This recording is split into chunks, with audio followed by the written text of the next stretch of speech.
Senator Cantwell, thank you very much. You mentioned the Enron scandal. I chaired the hearings in this committee when Ken lay to that very table and took an oath and then took the Fifth Amendment. And I recall those of us who were concerned about what was happening on the West Coast raising it time and time again, and everyone said, well, that's just the market. It's just the market. Don't intervene. The market's at work.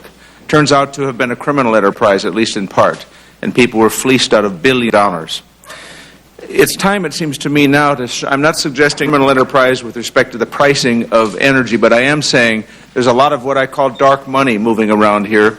The same origin, it seems to me, with respect to the subprime loan scandal, dark money that you couldn't see where it was and how it was being used, the securitizing everything, putting bad loans in with good loans. It's like packing sausage with sawdust, as they used to do, and then slicing them up and moving them around. The same dark money exists, in my judgment, with respect to this orgy of speculation with respect to energy markets.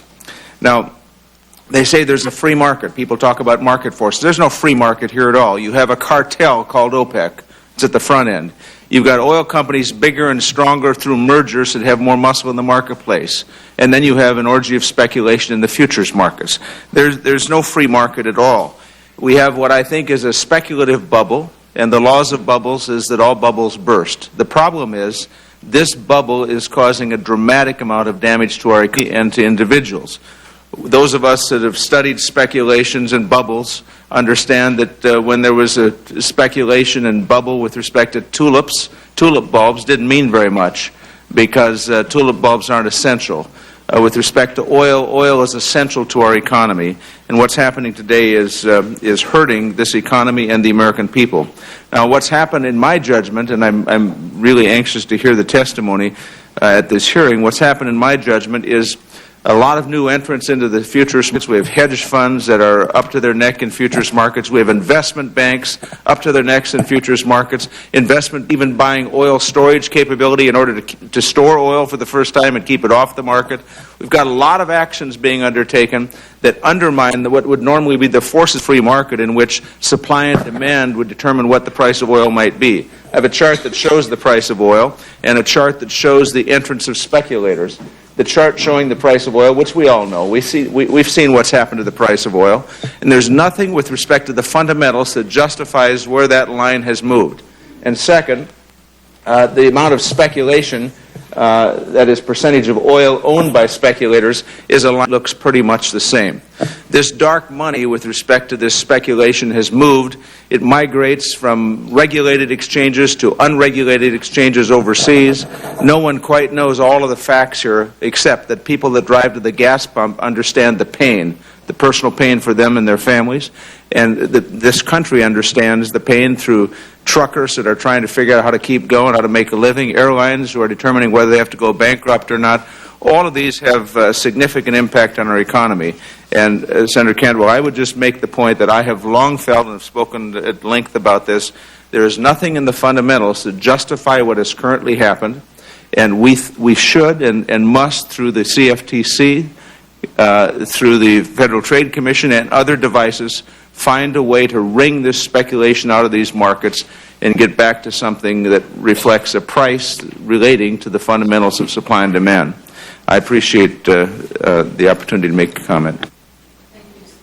Senator Sununu. Thank you, Madam. Statement. Pardon me? Opening statement. Thank you. Madam Chairman. Madam Chairman, you talked about the record increase in energy prices. We've also seen record increases in other commodity and future prices in the area of food, for example.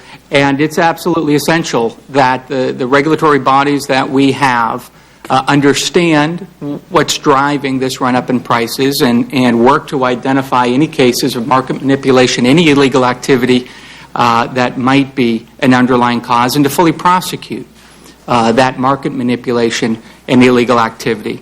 The FTC has a role, as Senator Dorgan mentioned, the CFTC, the SEC. We want to make sure that each of these regulatory agencies has the right jurisdiction, has the right tools and the right powers of enforcement to address any case of illegal activity. And it's important, maybe first and foremost, because this kind of market manipulation can drive, in driving price increases, can drive an inflation, and that has an impact on the inflation price indices. But let's face it, it has an impact at the pump. It has an impact at the grocery checkout counter as well that people have been feeling directly over the past several months. There's also an impact, though, on our markets, the exchanges themselves. And I want to make sure that our U.S.-based exchanges are the world leaders for trading financial products because it's important to our economy. And if we want our exchanges to be world leaders, they need to have transparency and speed and integrity. And if there's market manipulation, if there's illegal activity, our exchanges, whether they're for commodities or futures or equities or other financial instruments, they lose their integrity. That's one of the reasons I think this is an important hearing, an important topic to discuss. I'm pleased to see that we have a very distinguished panel. I have to admit I'm especially interested to hear what Mr. Soros has to say because, like so many Americans, I'm curious to hear what someone who's made billions of dollars on speculation has to say about speculation. So I welcome you all. I look forward to the testimony, and I thank you, Madam Chairman. Thank you, Senator Sununu. Senator Klobuchar. Thank you very much, Madam Chair, for holding this hearing, and to our witnesses. I just spent the last week in my home state of Minnesota, where I heard many tales of woe with regard to gas prices, of people who are deciding not to go up to their lake cabin as many weekends as they would normally, little mom-and-pop resorts that I can tell you are not luxurious, who are having trouble because people, middle-class people, simply can't afford to go up and spend a week for vacation up in northern Minnesota. The high price of energy has inflated everything for people from their food and their transportation and is affecting our economy as well, our business sector in Minnesota. I've talked to people who just fill up half their tank with gas. I'm not sure what purpose that serves, except that they simply don't have the cash to be able to fill up their full tank with gas.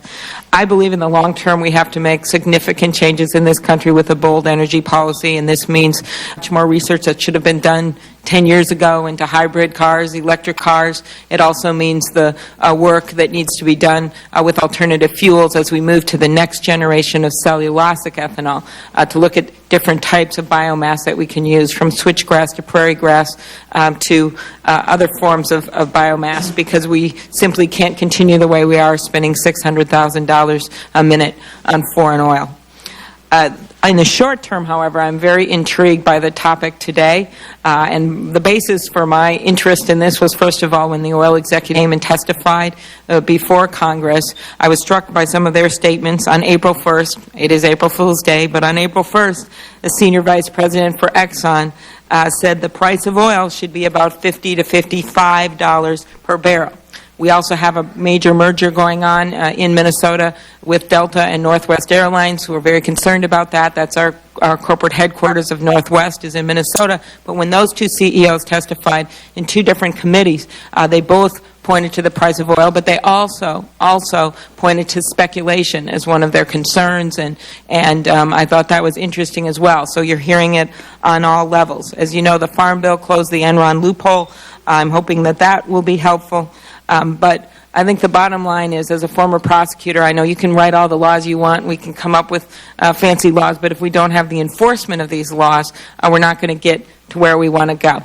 And also in my old job, we used to say, follow the money, and you find the bad guys. And so I want to follow the money here and figure out how American consumers are getting ripped off. I appreciate the work of Senator Cantwell and Senator Dorgan on this. The idea of increasing the margin requirement for oil trades, I think, is a good one, and also looking at some of this offshore trading. So I hope you're going to comment on those, because those are two things that we're seriously looking at as ways to get at this speculation issue. But the bottom line, as Senator Cantwell said, is we need a cop on the beat. We also need some prosecutors on the beat.